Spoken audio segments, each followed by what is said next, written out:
छोटी सी क्लास है, थोड़ा 1 घंटा दिमाग खोल के बैठेंगे, इसके बाद छुट्टी हुई है। So relax and answer. हाँ जी, क्यों चाहिए था हमें लिमिटेशन लॉ?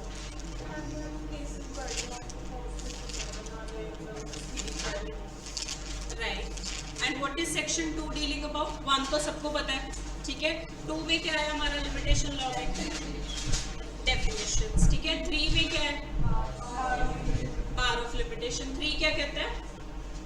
3 पार्ट 1 क्या कहता है?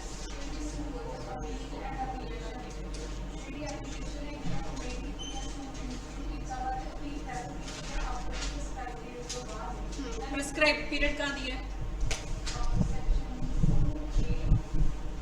प्रिस्क्राइब पीरियड कहाँ दिया है? शेड्यूल में, ठीक है। लॉ ने कहाँ लिखा है कि आपको 10 साल में फाइल करना है, 3 में करना है, 30 में करना है? वो शेड्यूल में दिया हुआ है, ठीक है। नेक्स्ट,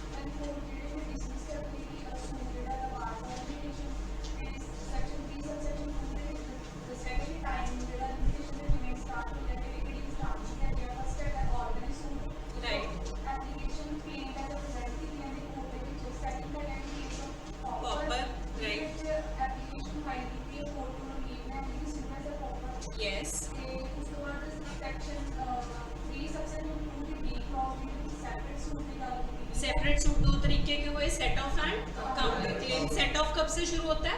जब से सूट फाइल हुआ, ओरिजिनल सूट, ठीक है। काउंटर क्लेम कब से होएगा? जब आपने काउंटर क्लेम स्टार्ट किया। Counter claim can be bigger, ठीक है। सो वो पैरेलल हम उसको सेट ऑफ नहीं कर सकते, so it has to be a separate claim, right. Next,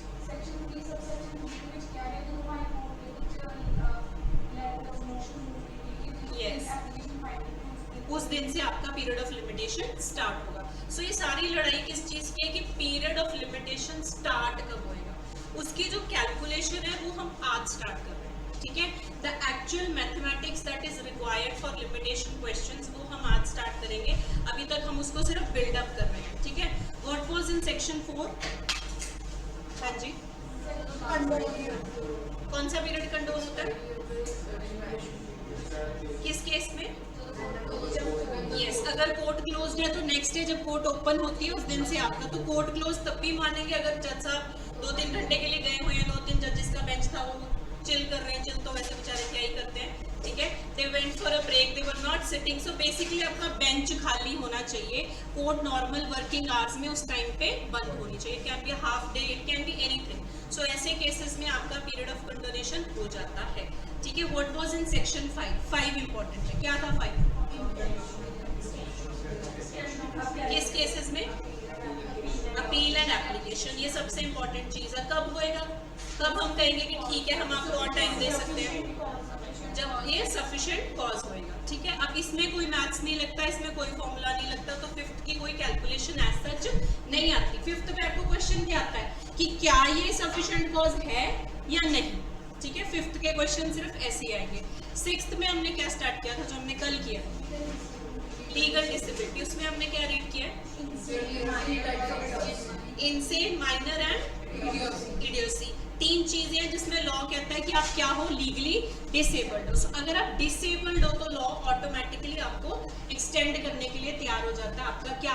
period of limitation, ठीक है। सो इसमें हमने और क्या स्टडी किया था? कल हमने चार्ट्स बनाए थे, किसी को याद है? यस, फर्स्ट वाला, सेकंड वाले में क्या हुआ था? 2 डिसेबिलिटी। थर्ड में उसके एलआर्स आ जाते थे। 4th में क्या था कि अगर एलआर्स भी डिसेबल्ड है तो क्या होगा? 5th में क्या था? यस, ठीक है। सो आज हम मैथ स्टार्ट कर रहे हैं। देयर इज अ रिक्वेस्ट, कल घर जाके my message box was so full of, do you get recorded messages, recorded lectures साथ के साथ? Because I didn't see these names in the online class list. एक आपसे रिक्वेस्ट है, आपसे आई थिंक अभिषेक सर ने भी की होगी, उन्होंने भी आपको कहा होगा कि आप अपने डाउट्स बाद में पूछा करो, एक लिस्ट बना के। So I would request whosoever is there online also and offline, जब आप लोग डाउट्स पूछते हो ना, कई बार क्या है कि जो बंदा रिकॉर्डेड लेक्चर या ऑनलाइन देख रहा है उसको क्या होता है, कई बार पूरी बात सुनी नहीं होती, उसको ये नहीं समझ आया किसके कंटेक्स्ट में क्या। And this has happened for the first time. कोई मैसेज मुझे करके रात को 10:30 बजे ये पूछ रहा है उसके बाद क्या था, ठीक है। So basically I take 7-8 classes in a day. पहले तो मुझे ये नहीं है किसके बाद, राइट। और फिर मुझे ट्रेस हुआ कि वो बच्चा कंफ्यूज हुआ है बेसिकली, बिकॉज बीच में से आई डोंट नो वेदर यू और इनमें से किसी ने डाउट पूछा, वो डाउट उसको ऑडिबल नहीं था, तो उसका मैंने पहले लगा मुझे डिक्टेशन पार्ट मिस हो गया, बट उसको समझ आना मिस हो गया वहाँ से, तो I had to send 5-6 voice notes. पहले तो साइड पे जाके वॉइस नोट्स बनाए, ठीक है, बिकॉज हाउस इज फुल, 10:30 बजे एवरीबडी इज एट होम, तो मुझे इतनी सिचुएशन ऑकवर्ड फील है, because I am that person जो डाउट को अगले दिन तक पेंडिंग नहीं डालता। So for my classes I will not से कि मेरे को इसमें डाल के डाउट्स दे दो, वेट करना है, किसी ने भी कुछ नहीं, जब मैथ्स स्टार्ट हो रहा है प्लीज, बिकॉज किसी को एक भी चीज में कंफ्यूजन होगी, सबने फीस भरी है, सबको समझ आना चाहिए, so you will ask whatever you want to ask after the class. This rule applies only for the calculation of limitation, ठीक है, अदरवाइज कॉन्ट्रैक्ट्स में किसी में भी आप उसी टाइम रोक लेते हो ना, I don't object to it, but जब हम कैलकुलेशन कर रहे हैं, अगर किसी में से किसी को कोई कंफ्यूजन हो गई तो उसकी बेचारे की 10 नंबर की जिंदगी गई, which we can not afford, right. So let's make this rule की लिमिटेशन की क्लासेस में जितने भी डाउट्स हैं वो क्लास के बाद आए, ठीक है, बाद इन द सेंस चलते चलते ही, but later on once we are done with the calculation, ठीक है। So now let's start with the calculation. 7 से स्टार्ट होती हैं आपकी कैलकुलेशंस। पहले डायरेक्ट रीड करो, व्हाट डज सेक्शन 7 से, हाँ जी, read Hardeep.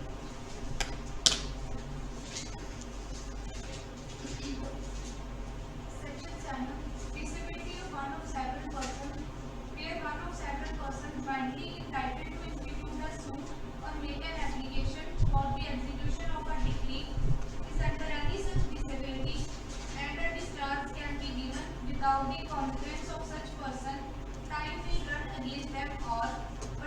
But where no such discharge can be given, time will not run as against any of them until one of them becomes capable of giving such discharge without the confidence of other until the disability has ceased. बहुत लंबा section है, घबराना नहीं है। Basically ये बात क्या कर रहे हैं, 6 में हमने क्या पढ़ा था कि डिसेबिलिटी के ऊपर, डिसेबिलिटी कौन सी थी हमारे लॉ में, 3। डिसेबिलिटी में क्या क्या आता है, माइनर, इडियोसी एंड ल्यूनेसी बेसिकली, ठीक है। सो ये 3 कैटेगरीज हमने डिसेबिलिटी में रखी, तो जो वो 6 में थी डिसेबिलिटीज वही आपकी 7 में भी है, ठीक है। 7 भी यही कहता है कि हमारे पास 3 तरीके की डिसेबिलिटीज है। पहला तो जो बंदा माइनर है, ठीक है, दूसरा जो बंदा क्या है, इंसेन है, तीसरा अगर वो बंदा क्या है, इडियट है, ठीक है। सो बेसिकली 3 कैटेगरीज को ही बेनिफिट मिलेगा ऑफ सेक्शन 6, 7 एंड 8, ठीक है। अदरवाइज लिमिटेशन लॉ में क्या है, सेक्शन 5 में कोई भी बंदा अगर सफिशिएंट कॉस्ट शो कर देता है उसके केस में टाइम क्या कर दिया जाता है, एक्सटेंड। बट यहाँ पे किसका टाइम एक्सटेंड हो रहा है, सिर्फ अगर आप डिसेबल्ड हो। कौन सा डिसेबल्ड हो, या आप माइनर हो, या आप इंसेन हो, या इडियट हो। अब क्वेश्चन सॉल्व करने में जब हम लगेंगे, सबसे पहले आपने देखना है कि माइनर, इंसेन एंड इडियट है। अगर तो एक बंदे की बात हो रही है तो वहां पे क्या लगेगा आपका सेक्शन 6। जहां सेवरल बंदों की बात हो रही है, बट वो सेवरल बंदे कौन से होने चाहिए, जिनके पास joint right to file the petition होना चाहिए, वैसे केसेस में आपका क्या लगेगा, सेक्शन 7। अब इसको पहले लिखना शुरू करो। सो बेसिकली ये भी 6 की तरह सूट पे अप्लाई होगा, 6 भी सूट पे अप्लाई हो रहा था, ठीक है। एप्लीकेशन पे अप्लाई होगा, एप्लीकेशन कौन सी पे क्वेश्चन आता है आपको, फॉर एग्जीक्यूशन ऑफ डिक्री। किस पे अप्लाई नहीं होता ये, अपील्स पे, ठीक है। एक बार वो चार्ट भी देख लो, आर्टिकल्स वाला जो हमने बनाना शुरू किया था उसमें भी हमने यही लिखा था, ठीक है। सेक्शन 6, 7, 8, 9 वो सारे आ रहे थे आपके उसमें, राइट। सो सूट पे अप्लाई होगा, एप्लीकेशन पे अप्लाई होगा, अपील्स पे अप्लाई नहीं होगा। और किस पे अप्लाई होगा, अगर बंदा माइनर है, इंसेन है, इडियट है, और एक से ज्यादा बंदे हैं जो यहाँ पे केस फाइल कर रहे हैं। अगर तो एक है देन इट इज सेक्शन 6, अगर उनका ज्वाइंट राइट है और इकट्ठे कर रहे हैं देन इट इज सेक्शन 7, ठीक है। सो सेक्शन 7 की एक लाइन हम लिखेंगे, लिखो यहाँ पे, cases where section 7 is applicable in cases where there are several persons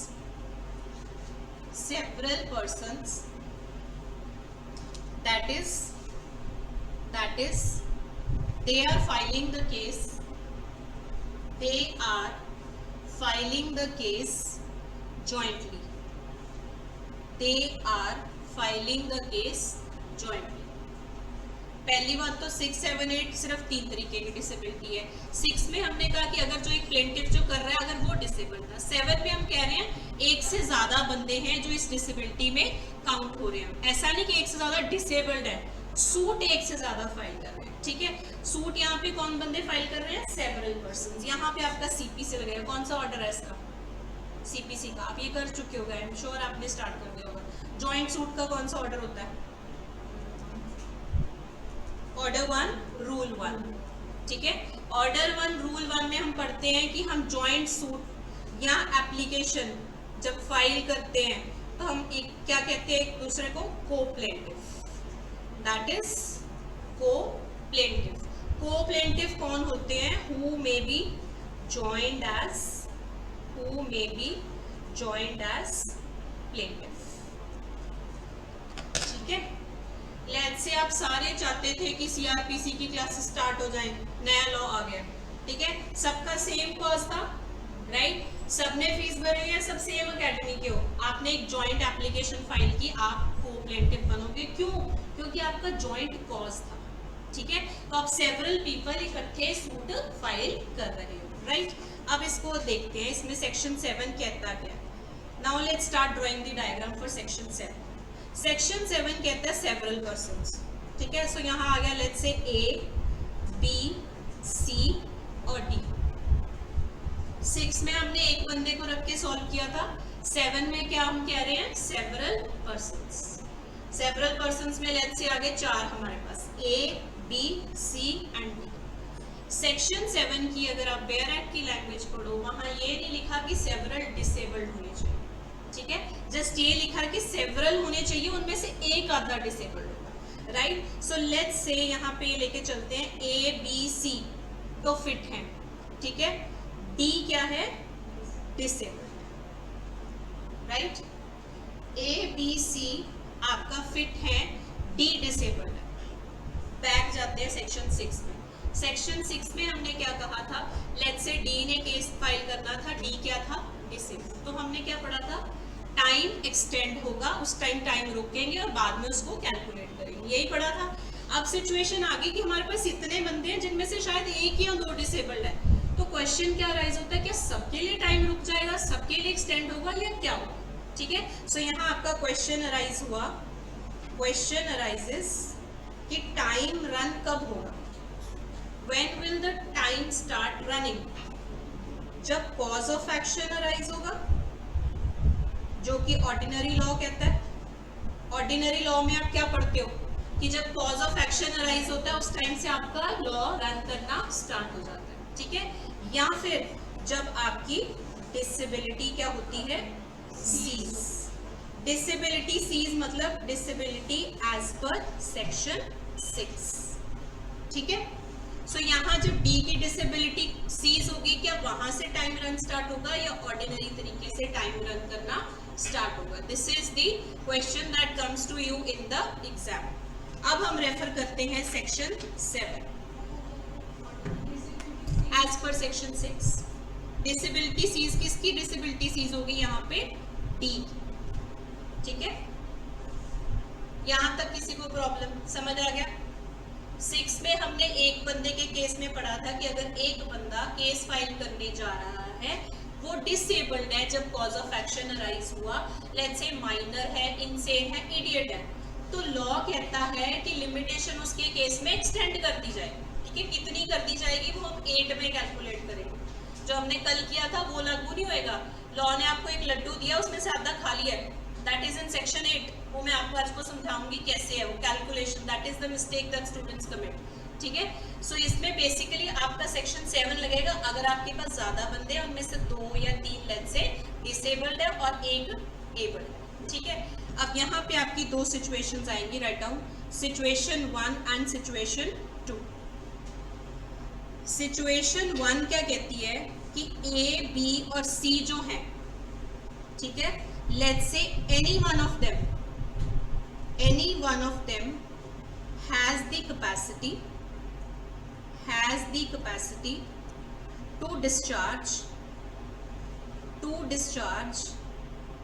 the defendant has the capacity to discharge the defendant from his liability towards the disabled plaintiff.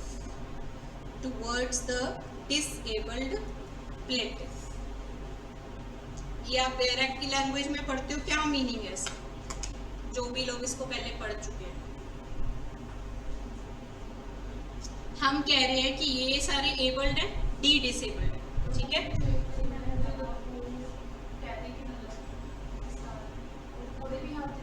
Yes, सो इनमें से let's say ए जो है वो कह सकता है कि मैं हैंडल कर लूंगा भाई, बाकी तुम्हारी डिसेबिलिटी जो है उसका कोई फर्क नहीं पड़ता. So that means any one of them has the capacity to discharge the defendant from his liability towards the disabled. Disabled कौन था? डी, ठीक है? सो ऐसे केसेस में टाइम कब रन करता है? Time will run against them all. कहां से? From the date of cause of action, ठीक है? अगर आपको स्टोरी में आया, अभी स्टोरीज भी करवाऊंगी, कि एक बंदा इनमें से कह सकता है कि मैं तुम्हारे बिहाफ पे भाई देख लूंगा, ठीक है? सो दैट मीन्स वो सहमति लेके उसके बिहाफ पे कर सकते हैं. बिहाफ वाला कौन होगा? कोई पार्टनर होगा जिसकी ऐसी कैपेसिटी होगी जो कि ये काम कर सकता है. अगर वो कह दे तो लिमिटेशन कब स्टार्ट होगी? नॉर्मल तरह स्टार्ट होगी. उसमें आपने तरस नहीं खाना कि उनमें से भाई 10 बैठे उसमें से एक डिसेबल्ड है, तो टाइम नहीं रुकेगा, ठीक है? टाइम कहाँ से स्टार्ट होगा? जहां से आपका कॉज ऑफ एक्शन अराइज होगा. Now let's come to the second situation, situation 2, जिस पे आपको क्वेश्चंस आते हैं.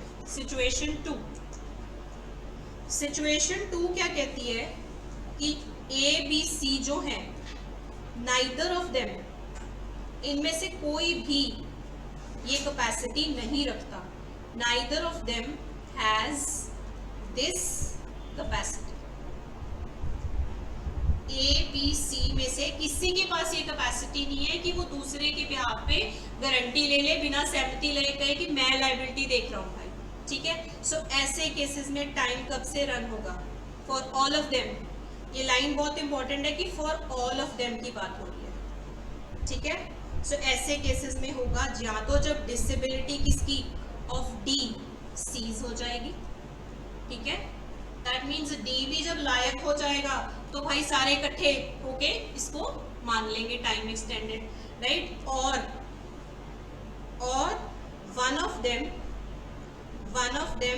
becomes capable of giving such discharge. या ए बी और सी में से एक बंदा कोई भी ऐसा केपेबल हो जाए जो कह सके कि भाई मैं देख लूंगा, ठीक है? सो यहाँ तो हमारे पास भाई मैं देख लूंगा वाला बंदा होना चाहिए.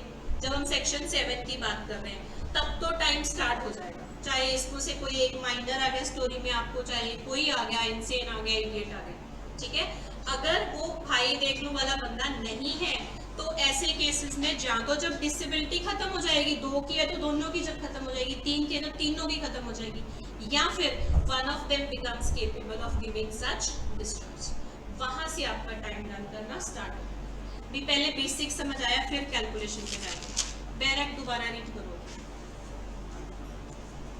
Section 7, where one of several persons jointly entitled to institute a suit or make an application.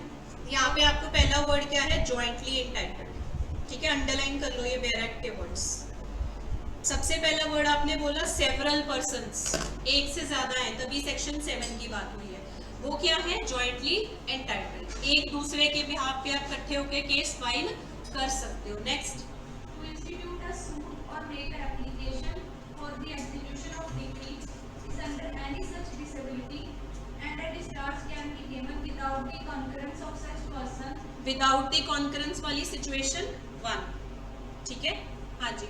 Time will run against them all, but where no such discharge can be given, time will not run as against any of them until one of them becomes capable of giving such discharge without the concurrence of the other, or until the disability has ceased.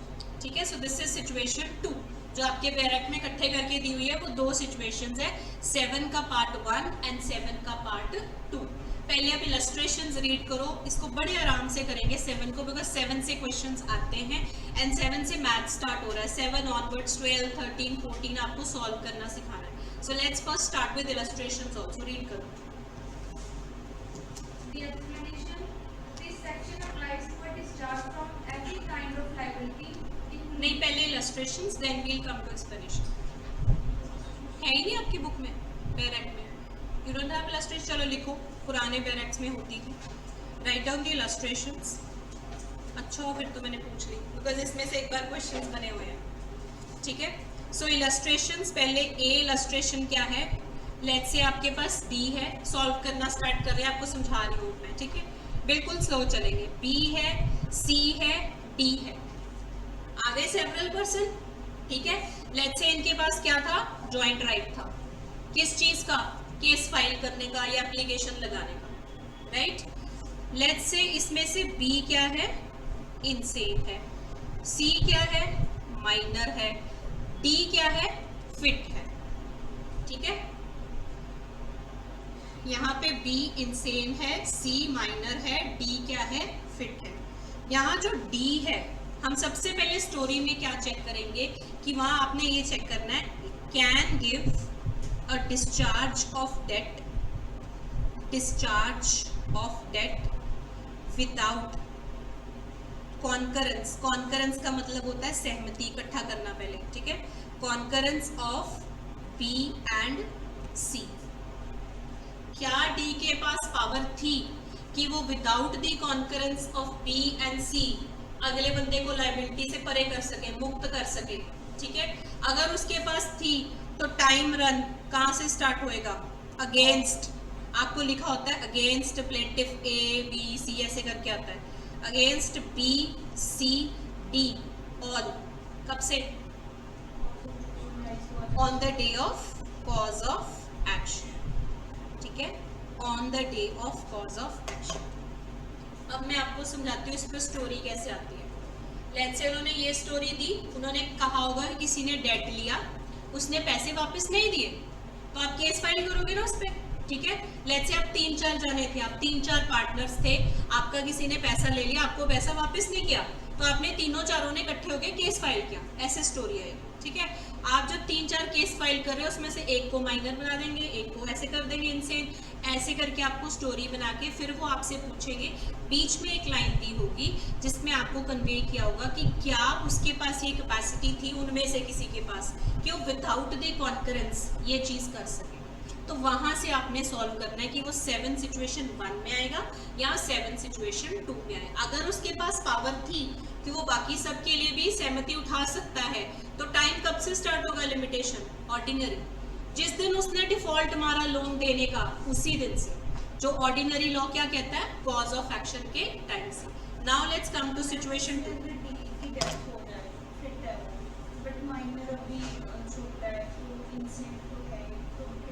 तो फिर आपका 6 ही लग जाएगा ना, that will be covered in this. हाँ, तो 6 के अंडर कवर हो जाएगा ना। अगर हम डेथ की बात करते हैं, एलआर वाली सिचुएशन आ जाएगी ना, बीच में एलआर भी तो आएगा पिक्चर में फिर। यस, 6-5। ठीक है, सो यहाँ पे LR will come in the picture. क्यों नहीं आएगा 6? अच्छा, आप इसकी बात करोगे डी की डेथ हो जाए, I am coming to that, उसके लिए वेट करो। मैंने कहा कि आप इनमें से कह रहे हो बी या सी की डेथ हो जाए, तो एलआर ही पिक्चर में आ गया ना, फिर तो हम बैक चले गए टुवर्ड सेक्शन 6। ठीक है, अभी आप डी के लिए वेट करो, थोड़ी तसल्ली रखो। ठीक है, सारी डायग्राम्स कर रहे हैं, लास्ट में बताना अगर आपको समझ नहीं आया। ठीक है, now first let's do the situation second. एक और आपको क्वेश्चन आया इलस्ट्रेशंस का, जो आपकी बुक्स में नहीं दिया हुआ, अगर नोट डाउन कर लो। लेट्स से ई है, ई एफ एंड जी, 3 बंदे हैं। ठीक है, अब आपको ऐसी सिचुएशन दी गई होगी स्टोरी, लेट्स से तीनों पार्टनर्स हैं। ठीक है, पार्टनर्स के पास क्या होता है, जॉइंट राइट। हम कहते हैं ना पार्टनरशिप जब पढ़ते हैं, एक पार्टनर के पास जॉइंट राइट होता है, राइट। सो यहाँ लेट्स से ये इनसेन है, ये भी इनसेन है, और ये माइनर है। आपको स्टोरी आई कि इनकी एक पार्टनरशिप थी। ठीक है, 3 जनों की, इनसे किसी ने पैसे लिए, बाद में वो बंदा कहता चलो चलो अपनी पैसे वापस करेंगे, तो ये क्या करेंगे, हंसेंगे थोड़ी बैठ के, क्या करेंगे, तीनों केस फाइल करेंगे। यहाँ पे several persons as plaintiff case file कर रहे हैं, उनके पास क्या है, जॉइंट राइट, ठीक है। इनमें से कोई भी बंदा ऐसा नहीं है जो डिसेबल्ड नहीं, ऐसी भी स्टोरी आ सकती है, ठीक है। ऐसे केस में टाइम रन कब से करेगा, ये सारे आप अपने साथ रखना एज रिकॉर्ड, बिकॉज आती चीजें बुक्स में मिसिंग है, that is why I am making these diagrams, ठीक है। कब स्टार्ट होगा, हाँ जी,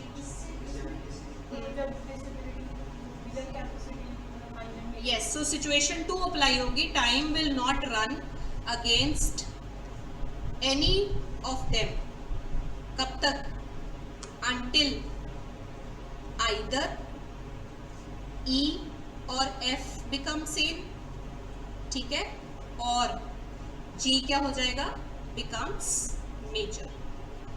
सो ऐसे केसेस में जब डिसेबिलिटी सीज हो जाएगी तब से टाइम स्टार्ट होगा, ऑर्डिनरी लॉ के हिसाब से टाइम स्टार्ट नहीं होगा। जो अभी तक हमने 2 सिचुएशंस एंड 2 इलस्ट्रेशंस किए, क्वेश्चंस आपको सिमिलर टू दिस आते हैं, इसके बाहर नहीं आते, ठीक है। मैं आपको बता भी देती हूँ एक बार क्वेश्चन क्या था, एग्जैक्टली यही था। 2 क्वेश्चन है मेरे पास, दोनों के बाहर आपके नहीं आए पर आप लिख लो फिर भी।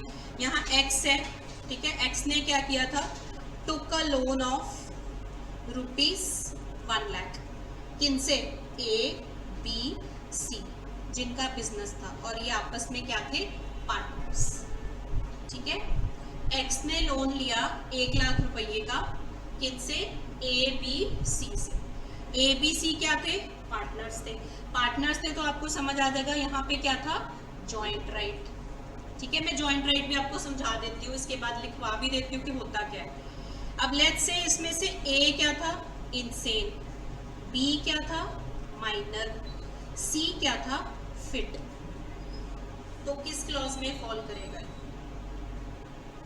एंड लेट्स से जो यहाँ पे C था, can give discharge, can give discharge without concurrence of A and B, सबसे स्टार्ट होगा, यस। आपने पेपर में जब ये सॉल्व करना है तो आपने यहाँ देखना है कि जिस दिन वो बंदा कह देगा मैं नहीं देता लोन, तब से आपका क्या स्टार्ट हो गया, कॉज ऑफ एक्शन। तो वहाँ लॉ नहीं रुकेगा। अगर आप में से कोई भी बंदा फिट है और वो दूसरों की जिम्मेवारी उठा सकता है, वो केस फाइल कर सकता है, तो क्यों लॉ रुकेगा, ठीक है। ऐसे केसेस में डिसेबिलिटी के लिए नहीं रुका जाता। अगर आप सेवरल पीपल हो, यही मैं अकेली होती और मैं डिसेबल्ड होती, तो सेक्शन 6 कहता है भाई रुक जा इसको टाइम दे दो, ठीक है। कितना दे दो वो हम आज कैलकुलेट करेंगे, इसके बाद जिन्होंने किया उनको पता होगा, इट इज अप्रॉक्सीमेटली 3 years, ठीक है।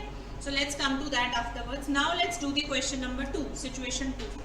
उस पे स्टार बना लेना, that is very very important. Situation 2, 1 समझ आ गई।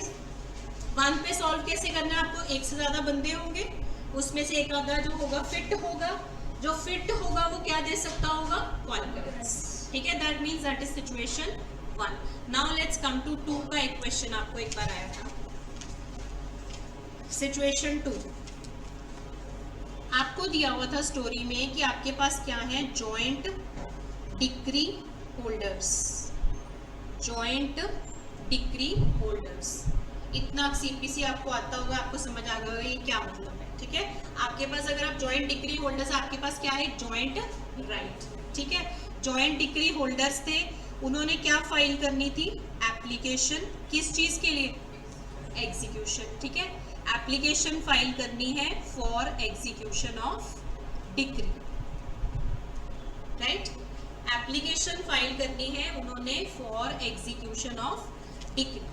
लेट्स से A था, B था, C था और ये D था। D क्या था यहाँ पे, माइनर, ठीक है। D जो था वो माइनर था, और ये जो A, B, C थे, ये स्टोरी में दिया हुआ था, can not give valid discharge in respect of whole decree, in respect of whole decree on behalf of minor decree holder, minor decree holder. ये जो आपको बुक्स में ABC दिया होता है ना, उसके अलावा आपको ये स्टोरीज भी समझनी चाहिए। जैसे आपने रिप्लाई किया, what is your name? Vandana, Vanika, okay Vanika. So basically जैसे अभी जॉइंट डिक्री होल्डर की बात आई तो ऑटोमेटिकली आपका CPC चलने लग गया दिमाग में। यहाँ पे किस चीज़ के लिए आप अप्लाई कर रहे हो? एग्जीक्यूशन के लिए। सो आप पेयर से निकल के जब क्वेश्चन सॉल्व करने लगोगे ना, तो आपको ऐसे माइंड एप्लीकेशन स्टार्ट हो जाए। सो यहाँ पे जब एप्लीकेशन आया तो आपको समझ आ गया कि ये सेक्शन 6 और 7 में आ सकता है। सेवरल पीपल है। अब आपकी स्टोरी कहाँ गई? सिर्फ एक लाइन चेक करनी है कि क्या कॉन्करेंस हो सकती थी। तो जब डिक्री की ऐसी की बात होती है तो जो आपका माइनर डिक्री होल्डर है उसके बिहाफ पे आप पूरी एग्जीक्यूशन नहीं करवा सकते, ठीक है। सो ऐसे केसेस में टाइम रन कब से स्टार्ट होगा? यस, टाइम फॉर फाइलिंग आपने पेपर में कैसे लीगल लैंग्वेज लिखनी है वो लिखो। इसी पे क्वेश्चन आते हैं, इसीलिए लीगल लैंग्वेज लिखवा रही हूँ। Time for filing execution would stand extended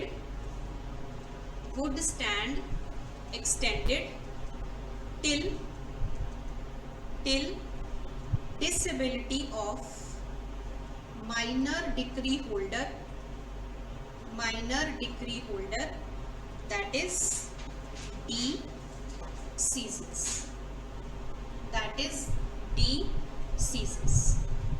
ठीक है। सो पेपर में आपने लीगल लैंग्वेज लिखनी है। जैसे अब आपको यहाँ आया है तो आपने उसको डिक्री के एंगल से कैटर करना है। एप्लीकेशन का है तो एप्लीकेशन के एंगल से कैटर करना है। जो हमने सेक्शन 3 में वर्ड्स यूज किए थे सेम वर्ड्स यूज करते हैं, ठीक है। Now let's write down, 2 lines हैं कि लीगल कैपेसिटी क्या होती है। हम कह रहे हैं ना कि एक के बिहाफ पे दूसरा कर सकता है, उसको हम कहते हैं legal capacity to give discharge. एक लिस्ट बना लेते हैं जो कि बैरक में नहीं दी गई, किस किस के पास होती है। पहले एक्सप्लेनेशन 1 रीड करो। हाँ जी। Explanation 1. This section applies to a discharge from every kind of liability, including the liability in respect of any immovable property. सो हर तरीके की लाइबिलिटी के लिए आप डिस्चार्ज देते हो सकते हो। पैसे के लिए भी हो सकता है, can be pecuniary, it can be any right attach to any immovable property also. हाँ जी।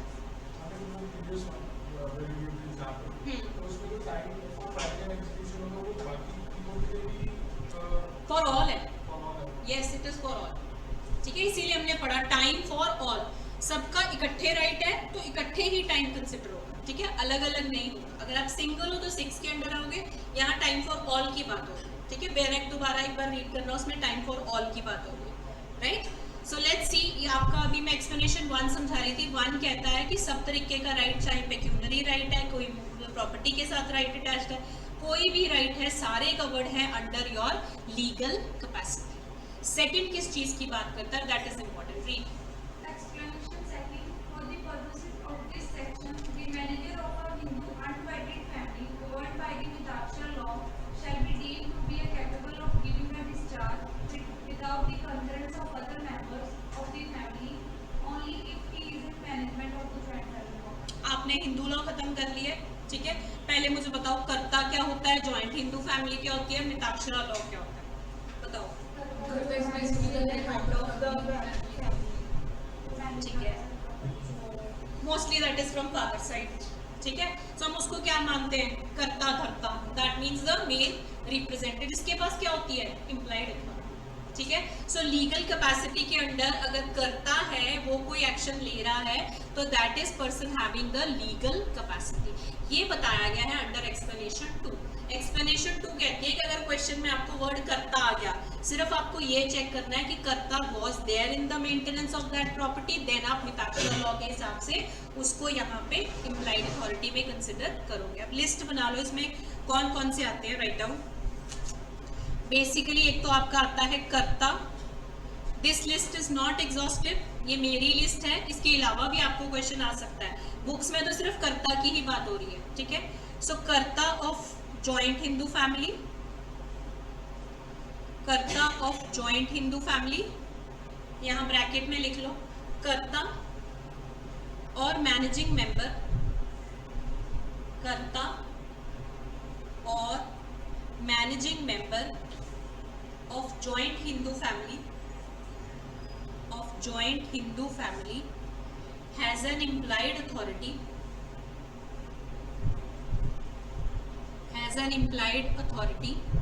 underline the word implied authority to bind all the members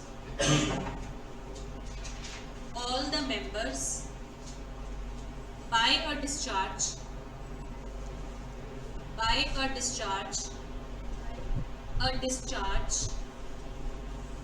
given by him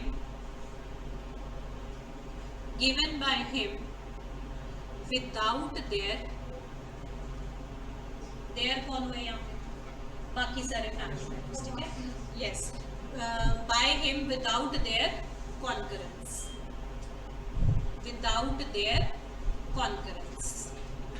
ठीक है. आई रिपीट करता हूँ, managing member of joint Hindu family has an implied authority to bind all the members by a discharge given by him without their concurrence.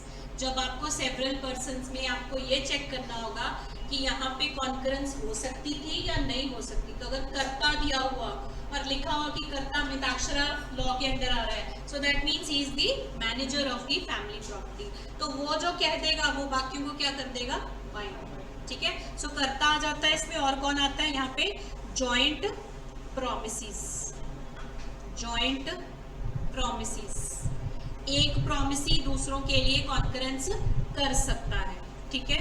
Next आता है आपका partners, जो अभी हमने क्वेश्चन सॉल्व किया था, पार्टनर्स, ठीक है. नेक्स्ट आता है को एग्जीक्यूटर्स.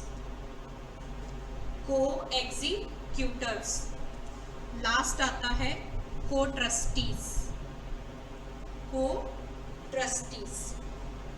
अगर आप देखो इन सबके पास क्या चीज कॉमन है, जॉइंट राइट किस चीज का, ऑफ सूट, एंड क्या होती है इनके पास, इम्प्लाइड अथॉरिटी.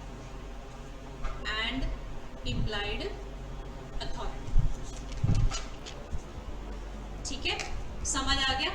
पहले 6 और 7 का डिफरेंस भी लिख लो, फिर एक क्वेश्चन सॉल्व करके देखो, बिल्कुल इजी वाला, ठीक है. राइट डाउन, क्योंकि नोट्स आपको बुक्स में से भी मिल जाएंगे, मैं अपने नोट्स आपको प्रिंटेड भी दूंगी इस सब्जेक्ट के, ठीक है, सब कुछ मिलेगा, पर सॉल्व करना आना is the main thing for limitation.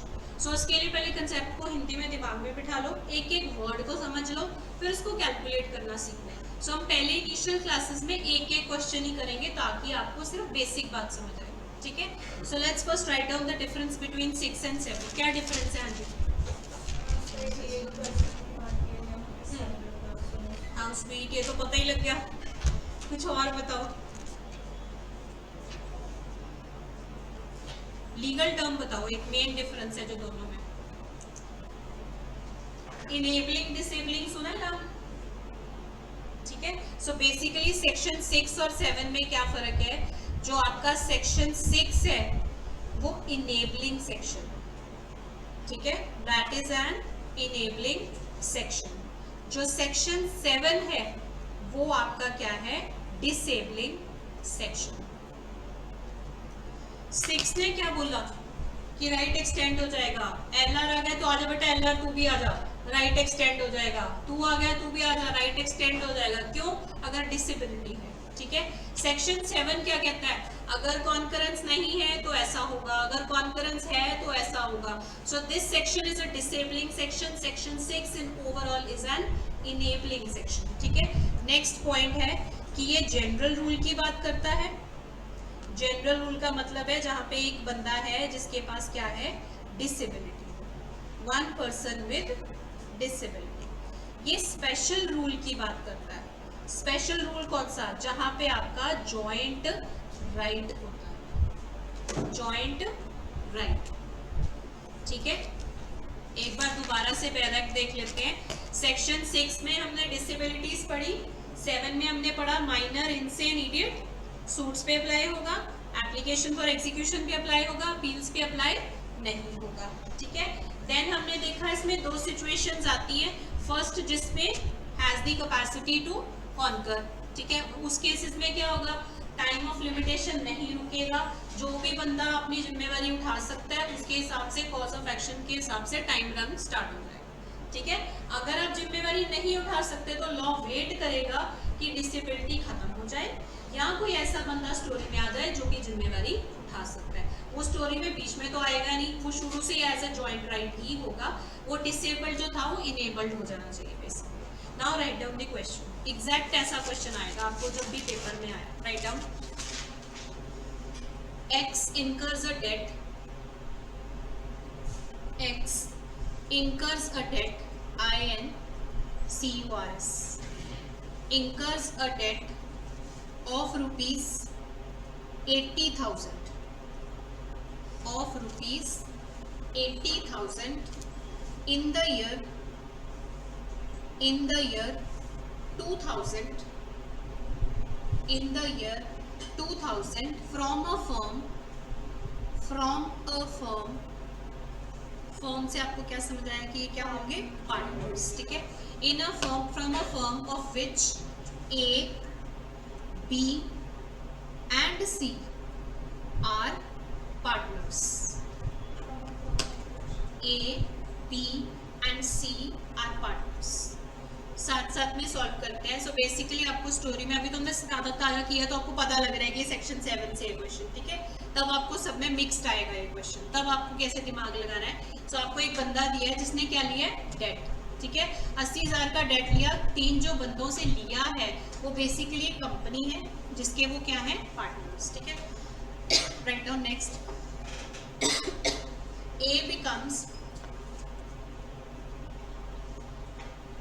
A becomes insane while B is a minor admitted to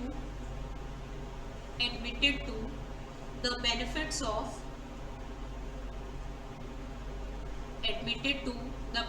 of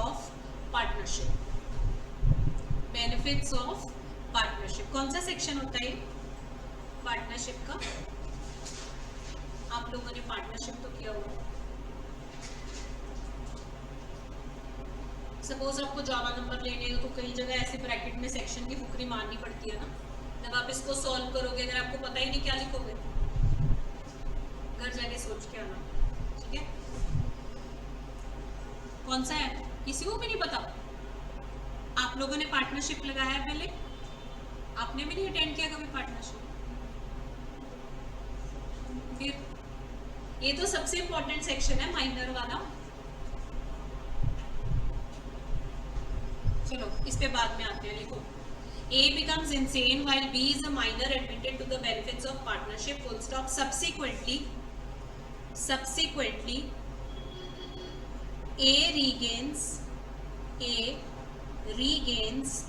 sanity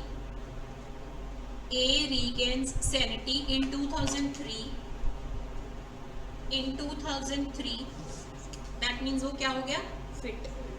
ठीक है, and B becomes major in 2004। B becomes major in 2004। यहाँ पे वो क्या हो गया, फिट। ठीक है, next point, A, B and C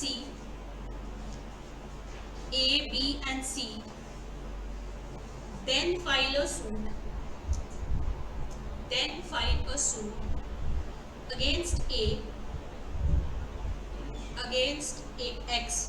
against X in 2005 for recovery of debt of 80,000, for recovery of debt of 80,000, full stop। Is the suit, I repeat, A, B and C then file a suit against X in 2005 for recovery of debt of 80,000, full stop। Is the suit maintainable? Decide। Is the suit maintainable? Decide। अब आप अपने आप आपको exam में रख के देखो, अगर आपने यहाँ तो आपको 7 पता है, वहाँ आप किसी और सेक्शन के साथ भी कंफ्यूज हो सकते हो जब आप सॉल्व करो। पहले आप इसको सॉल्व करो, वही तो आपने बताना है। What about C? ये इसीलिए इंटरेस्टिंग क्वेश्चन है बिकॉज हम सी के बारे में क्या है, साइलेंट। ठीक है, हमने बी को बोला, ए को बोला, दैट मीन्स सी जो है डिसेबल्ड तो नहीं है। ठीक है, तो कहानी किस पे बचती है कि वो सिचुएशन 1 में आ रहा है कि 2 में आ रहा है, सिर्फ इसकी। ठीक है, आपने कृष्णा पहले हिंट मार दिया सबको। What about C? हो सकता है ये सी के बारे में सोचते ही नहीं, लगे रहते हैं 2003, 4, 5 से। सारा क्वेश्चन आपका कॉन्फिडेंस पे है। ठीक है, अब उसको हाइपोथेटिकली आप कैसे पेपर में लिखोगे वो करके देखो एक बार। Yes yes, you have to give both the opinions.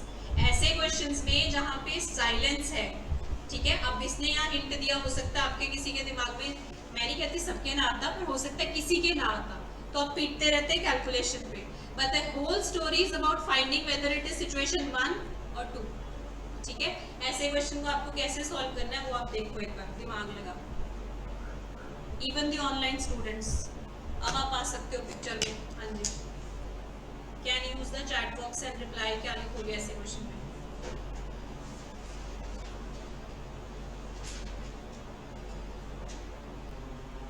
जब आपके मेजर सब्जेक्ट स्टार्ट हो जाते हैं तो बड़े ऑनलाइन छोटे सब्जेक्ट्स में आना शुरू होते हैं। It's okay if you are online, but आपको डाउट्स नहीं रहने चाहिए। सॉल्व करके देखो ये वाला question. Use the chat box and reply. आप क्या लिखते हैं ऐसे question, then only we start with the next topic.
Arunima, अभी चुप रहना, आपने काफी चीजें कैप्चर कर ली है, पहले इनको दिमाग लगाने दो।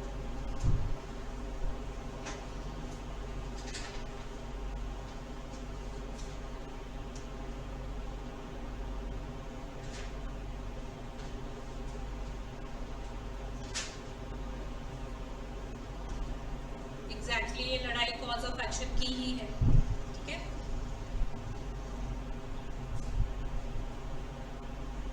Arunima, have you done this subject first? Because your concepts are quite good. आप न्यू एडमिशन हो या पुराने? मुझे तो ये भी नहीं पता। Old, okay, then you must have done this subject. Chat box में बताना आपने पहले किया हो या फर्स्ट टाइम कर रहे हो। अगर फर्स्ट टाइम कर रहे हो उस हिसाब से तो आपके concepts, first time with me, तो आपके कॉन्सेप्ट्स अच्छे हैं। Very good, big thumbs up from my side for your examination preparation. Very good. January में join किया, okay. Good good.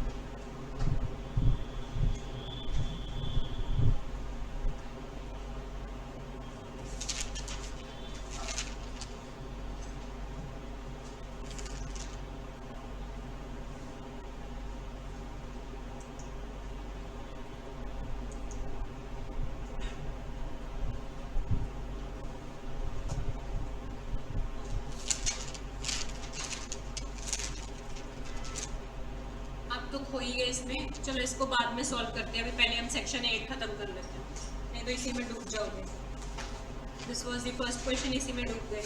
Let's first finish section 8 because 6, 7, 8 इकट्ठे होते हैं। ठीक है, so that is why we just have half hour left, so हमें 8 खत्म करना है। 6 समझ आ गया? किसी को कोई डाउट?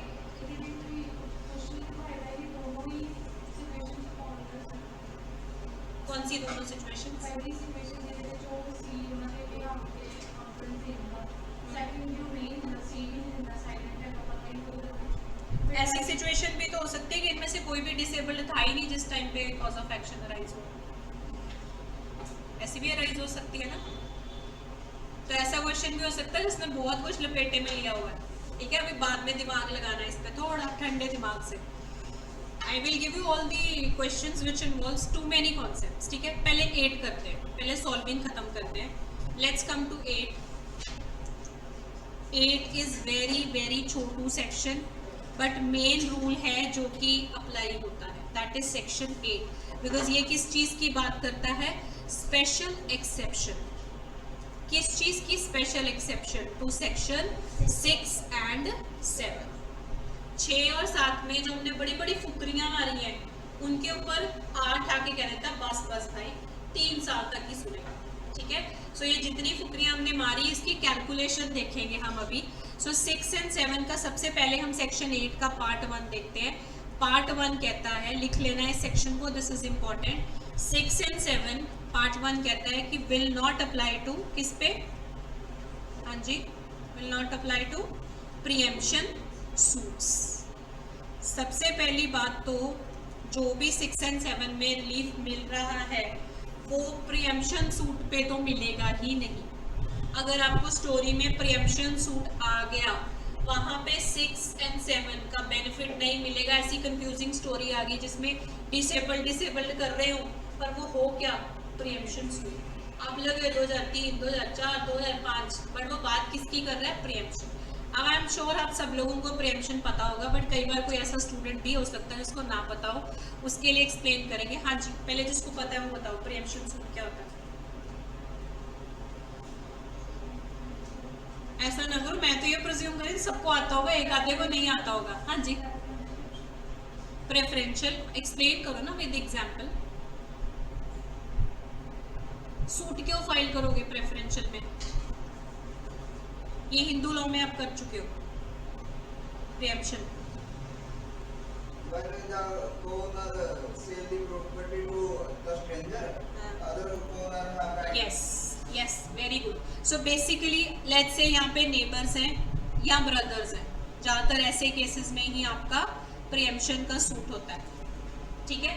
नेबर्स या ब्रदर्स के केस में आएगा। लेट्स से नेबर्स हैं, ए और बी है, ठीक है। ये प्लॉट सेल कर रहा है, बी कहता है भाई ठीक है I am ready to purchase it, right. ये बोलेगा I am ready to purchase it. A कहता है भाई मैं 5 लाख का बेचूंगा, बी कहता है डन, मैं 5 लाख में खरीदने को तैयार हूँ। तो ये जो नेबर होता है इसके पास क्या होता है?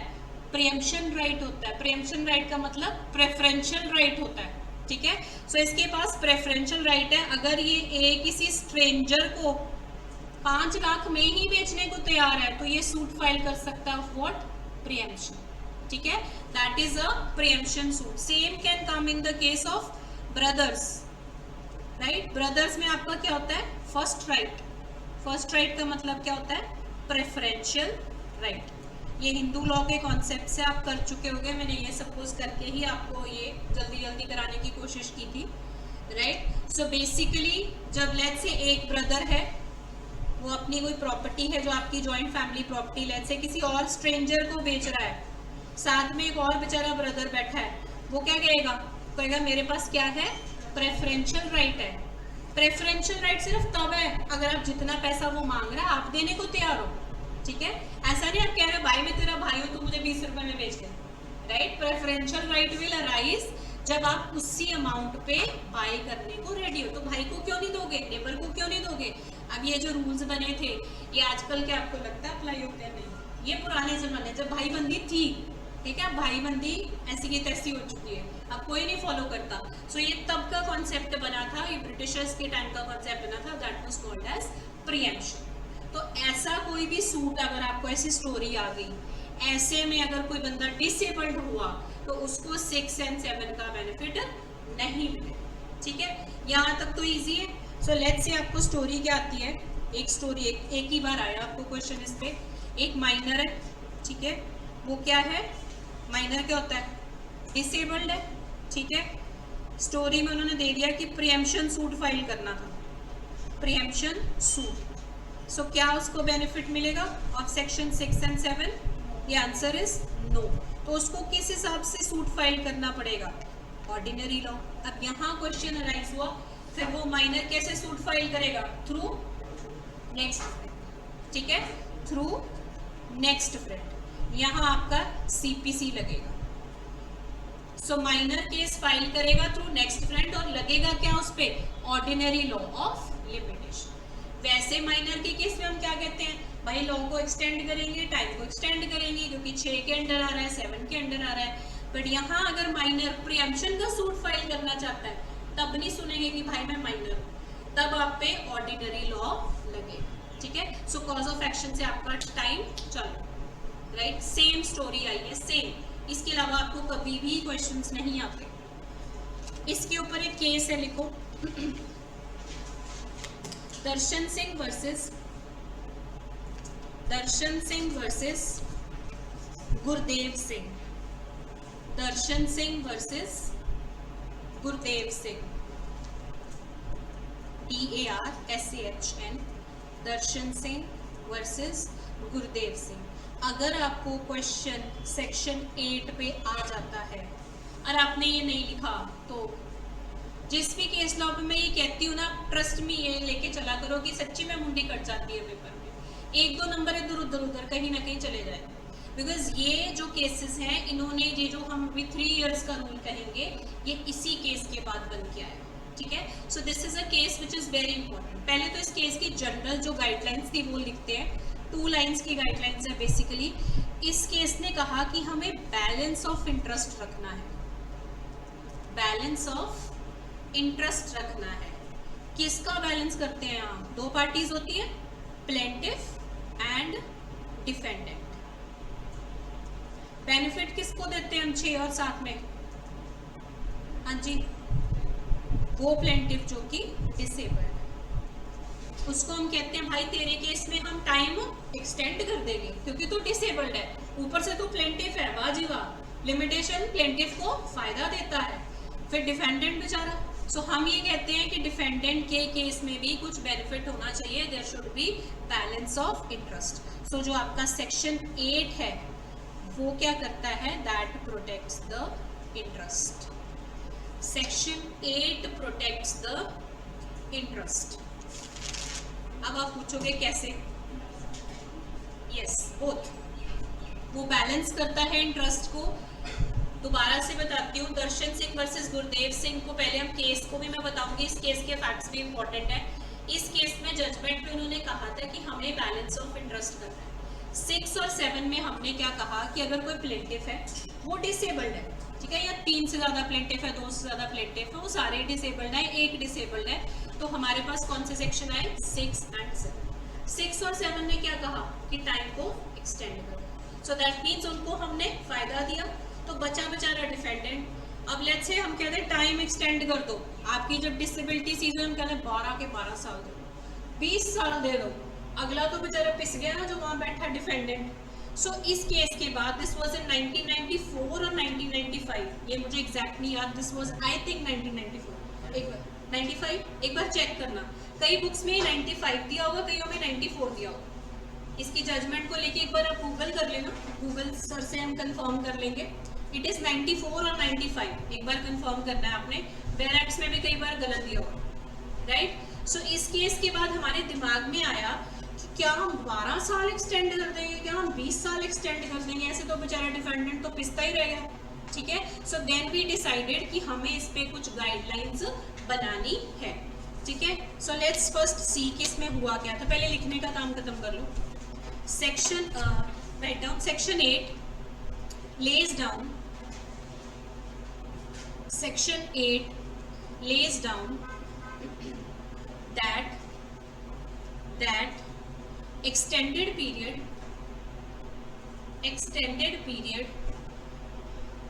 after the termination of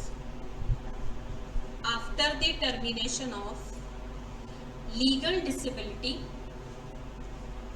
after the termination of legal disability shall not exceed 3 years 3 years from ऐसे चार्ट बना लेना है, cessation of disability और death of individual with disability or death of individual with disability, full stop. In no case can the period be extended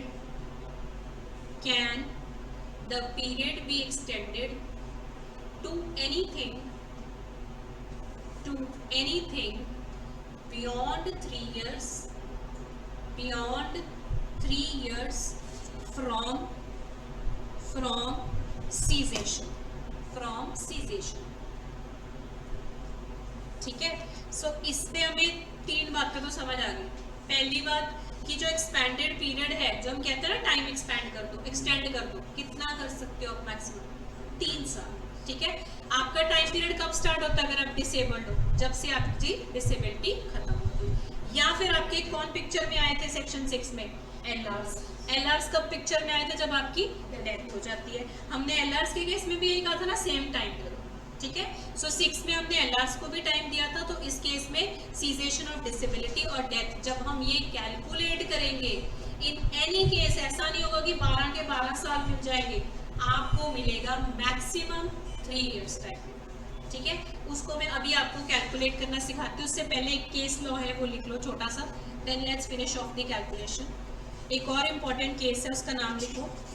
बेलोचन, BAILO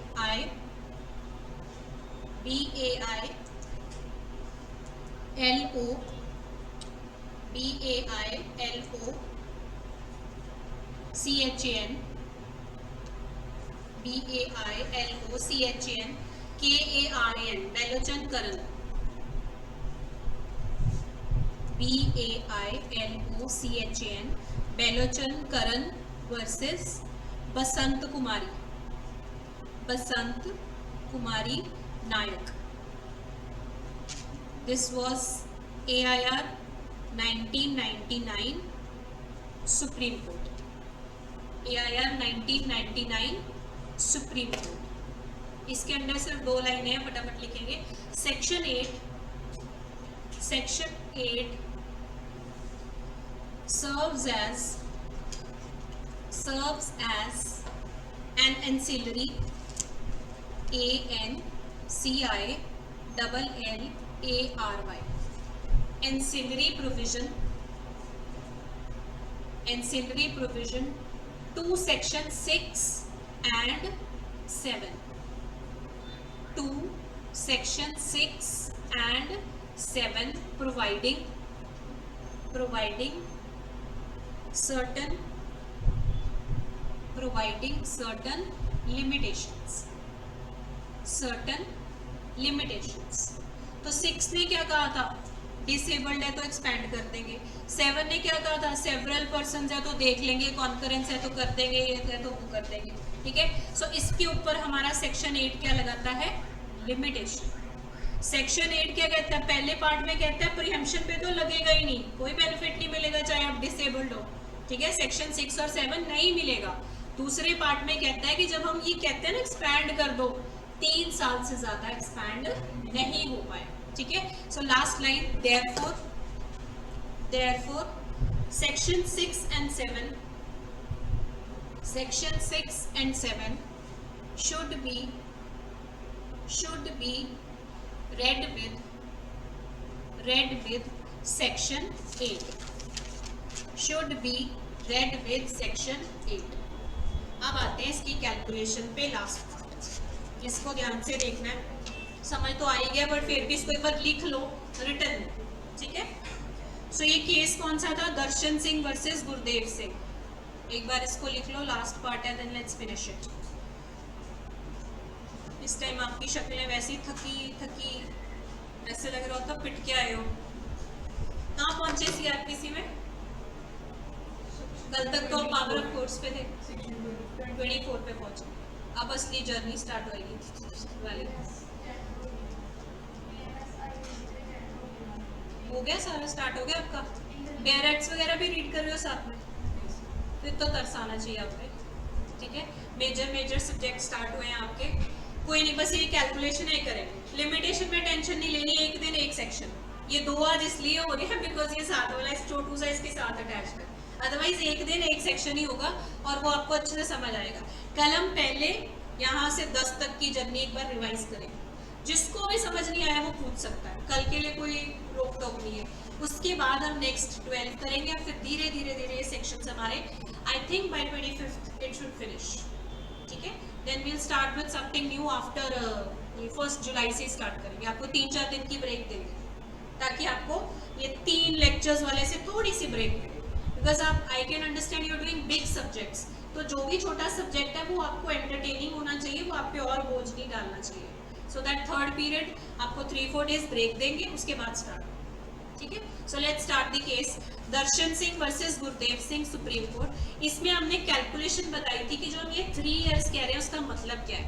अब let's say यहाँ जो plaintiff है, let's say नहीं, यहाँ पे जो प्लेंटिफ था, ठीक है, उसका जब कॉज ऑफ एक्शन अराइज हुआ तो वो माइनर था, ठीक है। प्लेंटिफ है, उसका जब कॉज ऑफ एक्शन अराइज हुआ तो वो क्या था, माइनर। डिसेबिलिटी आ गई, ठीक है, सेक्शन 6 आया पिक्चर में, राइट। सो माइनर कौन कितनी एज का था, लेट्स से 2 इयर्स, माइनर था 2 इयर्स का। उसने फाइल करनी थी एग्जीक्यूशन एप्लीकेशन, एग्जीक्यूशन एप्लीकेशन। कितना लिमिटेशन पीरियड मिलता है, अभी खोल भी लिया करो, पीछे जो पन्ने दिए हैं वो हवा में उड़ाने को थोड़ी दिए हैं, पेपर तक कम से कम खोलने की प्रैक्टिस हो जाए।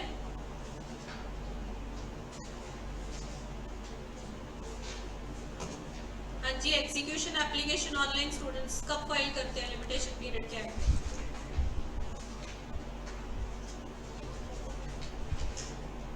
कुदरत ये वाला क्वेश्चन हम बाद में करेंगे, पहले हम सेक्शन 8 फिनिश कर लें अभी। हाँ जी, अभी तक आपको यही नहीं पता एग्जीक्यूशन एप्लीकेशन वाला। चलो लेट्स से यहाँ पे 12 इयर्स है, मैं आपको ये बाद में पढ़ना सिखाती हूँ, काफ़ी मेहनत की ज़रूरत है अभी। सो लेट्स से 12 इयर्स है, ठीक है। यहाँ माइनर है, 2 साल का है, उसको 12 साल दिए गए, लेट्स से 12 साल एज पर लॉ। अभी वो माइनर नहीं, अदरवाइज लिमिटेशन की इसकी एग्जीक्यूशन के लिए आपको कितने दिए जाते हैं, 12 साल। यहाँ वो मेजर हुआ, ठीक है। उससे पहले यहाँ पे उसके 12 साल जो थे, जो हर आदमी को मिलते हैं, वो क्या हो गए, एंड, ठीक है। यहाँ पे 12 साल जो आर्टिकल में टाइम मिलता है वो एंड हो गया। अब अगर हम सेक्शन 6 के हिसाब से कैलकुलेट करना स्टार्ट करें तो हम यही कहेंगे ना, यहाँ 2 साल का था तो 16 साल बाद वो क्या हुआ, 18 साल का, ठीक है। सो तब वो फिट हुआ। सो सेक्शन 6 लगेगा कब से, जब वो मेजर हुआ। हम यही कहते हैं ना, डिसेबिलिटी सीज हुई तो अब कहेंगे वाह भाई वाह, उसको मिलेंगे आगे 12 साल, राइट। सो इस केस में उन्होंने कहा बैलेंस ऑफ इंटरेस्ट लेके चलो। जब भी ऐसा कोई भी केस आता है, आपने बेनिफिट दे दिया यही बहुत है, बट हम कभी भी टाइम को एक्सटेंड बियॉन्ड 3 इयर्स नहीं करेंगे। सेक्शन 8 क्या कहता है कि आपका ये टाइम जो मिलेगा आपको, वो कितना मिलेगा, 3 इयर्स, ठीक है। So the time that is provided to you is 3 years. ये आपने याद रखना है फॉर योर एग्जाम जब आप कैलकुलेशन करोगे। अभी भी इसके भी आगे 2-3 एडवांस लेवल स्टेप्स हैं जो मैं आपको कैलकुलेट करना सिखाऊंगी, but that will be after all the sections are done. 2 चीज़ें अभी भी इसमें मिसिंग है, बट मैं वो बीच में नहीं किसी को कंफ्यूज करना चाहती, because many students would be doing it for the first time, ठीक है। कौन से केसेस आएंगे जहाँ डिसेबिलिटी लेट्स से पहले सीज हो जाती है, प्रिस्क्राइब्ड पीरियड बाद में खत्म होता है। ये सारी कैलकुलेशंस में आपको आफ्टर द लिमिटेशन एक्ट खत्म होने के सारे सेक्शंस, बिकॉज वहाँ 2 सेक्शंस लगेंगे, वो क्लब करके सॉल्व करेंगे। अभी के लिए, अभी जो आपने जितना पढ़ा है उससे आपको इतना याद रखना है कि जब भी आप कैलकुलेशन करोगे दैट शुड बी 3 इयर्स, ठीक है। जब डिसेबिलिटी पहले सीज होगी, पीरियड बाद में एंड हुआ, this I will calculate afterwards, ताकि किसी को कोई कंफ्यूजन ना हो। यहाँ तक समझ आया? पहले बताओ। जब मेजर्स होगा मैम तभी से 3 years में हाँ, तब से बेसिकली आपको 3 ही मिलते हैं। अगर काउंट करने लगे यहाँ पे लेट्स से 3 इयर्स थे, तब वो एक्सटेंड हो जाएंगे टू 3 इयर्स। ठीक है, लेट्स से आपकी एक ऐसे एग्जांपल बना के समझा देती हूँ, वैसे आप सबने नहीं सुनी जिन लोग नए हैं, जिन्होंने कभी नहीं किया। लेट्स से यहाँ कॉज ऑफ एक्शन अराइज हो, दिस इज फॉर यू, आपने पहले किया हुआ अगर, ठीक है। यहाँ वो डिसेबल्ड था, लेट्स से उसको 12 साल मिलने थे एज पर लिमिटेशन एक्ट। यहाँ उल्टी सिचुएशन हो गई, लेट्स से उसकी डिसेबिलिटी यहाँ पे सीज हो गई, ठीक है। प्रेस्क्राइब्ड पीरियड यहाँ था, तो हम यहाँ माइनस करेंगे ना। लेट्स से हम यहाँ कैलकुलेट कर रहे थे, उसको 12 साल में से 3 साल बचे थे, तो अगर ग्रेटर देन या इक्वल टू 3 है तो कितना मिलेगा? 3। लेट्स से ये जो टाइम पीरियड बचा था ये 2 साल थी, तो ये कितना हो जाएगा? 3 इयर्स, तो ये एक्सपैंड हो जाएगा, ठीक है। मिलने 3 ही है, this is what is the story. Just disability पहले सीज हुई या वो हुआ, इसका फर्क है। ये कैलकुलेशन हमने अभी इसलिए नहीं किया बिकॉज कई कंफ्यूज हो सकते जिन्होंने पूरा लिमिटेशन अभी नहीं पढ़ा। अभी तक जितना समझ आया वहीं तक रखना है, ठीक है। लेट्स रिवाइज इट टुमारो, ताकि हमें सेक्शन 10 तक एक बार सारी कहानी समझ आ जाए। अब 5 मिनट बैठ के एक बार रिवाइज कर लो, देन यू कैन, ठीक है। ले लो भाई।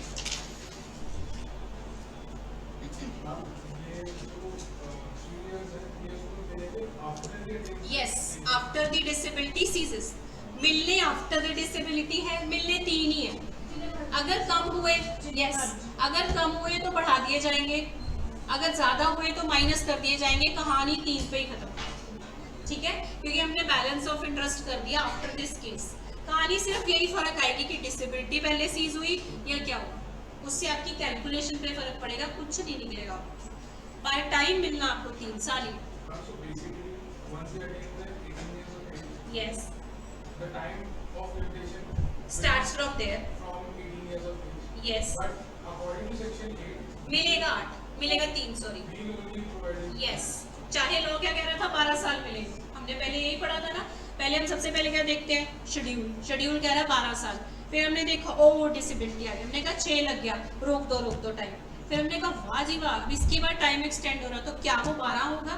क्या वो 30 साल होगा? नहीं, एक्सटेंड कितना होता है? 3, ठीक है। बिकॉज हमने बैलेंस ऑफ इंटरेस्ट लेके चलना है, उस पर प्रेशर डालना है कि भाई तूने 3 साल में केस फाइल करना ही करना है, बिकॉज तेरे को पहले ही बेनिफिट मिल चुका, अब इससे ज्यादा बेनिफिट नहीं मिलेगा, ठीक है। So this was after this case कि हमने इसको इंटरप्रेट किया। Online students also can sit and see for 5 minutes, कुछ नहीं समझ आया तो, and then we leave. We will keep limitation little lighter side so that आपके बड़े सब्जेक्ट्स पे फोकस किया जाए। मसा तो स्टार्ट हुए आपके सब्जेक्ट्स, यहाँ तो रोक में है, तो जब से ज्वाइन किया था मैंने यही रोकते सुना था बच्चों को, हाय मेन सब्जेक्ट नहीं हो रहे, हाय मेन सब्जेक्ट नहीं हो रहे। अब शुक्र मनाओ भगवान का कि शुरू हो गए।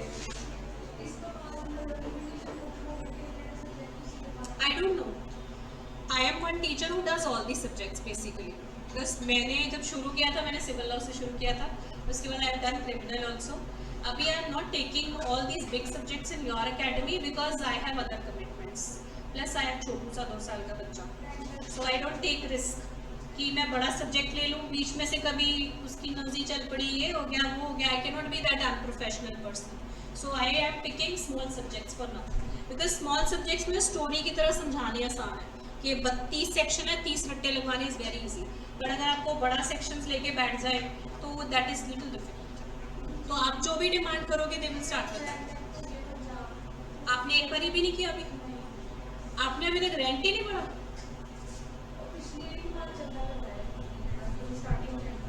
1949 ईस्ट पंजाब अर्बन कुछ नहीं किया हो।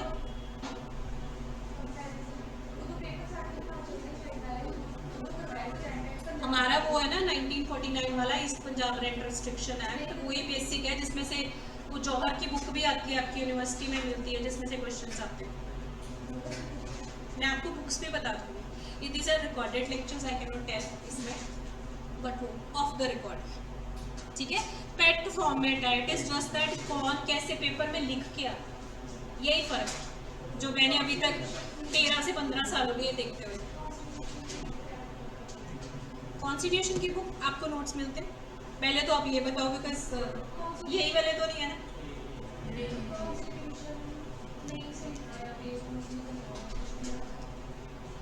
आपके साथ दिशिता रिवाइज भी तो कर रही है, she was saying that she is revising articles and sections and everything.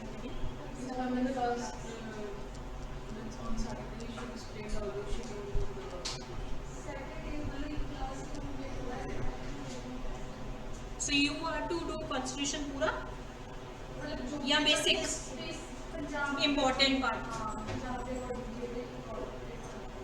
आता तो प्रीलिम्स में ही है, ये कौन सा मेंस में आता है? So it can B small classes also, अगर आपका यहाँ पे कोई भी एग्री करे, can be half hour class also for constitution, even half hour 1 hour is sufficient, जिसमें आपको कुछ चीज़ें रोज याद कराई बेसिकली।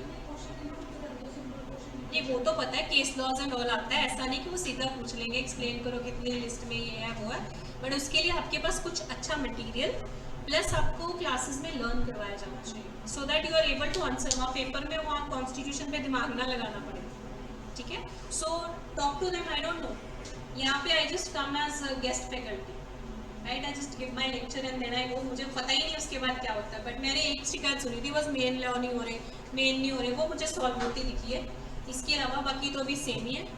वट एवर यू से will do that, and for my side what ever subject you feel I can explain, I will do that. नहीं आपको भी 2 बेसिक ही करने हैं, वो भी करते रहो, ठीक है? Whenever you want to start with a small subject we'll start, जोन सा भी आपको नहीं आता, ठीक है? चलो, thank you so much. Online वालों में से भी किसी को कुछ, हाँ जी, किसने पूछा है?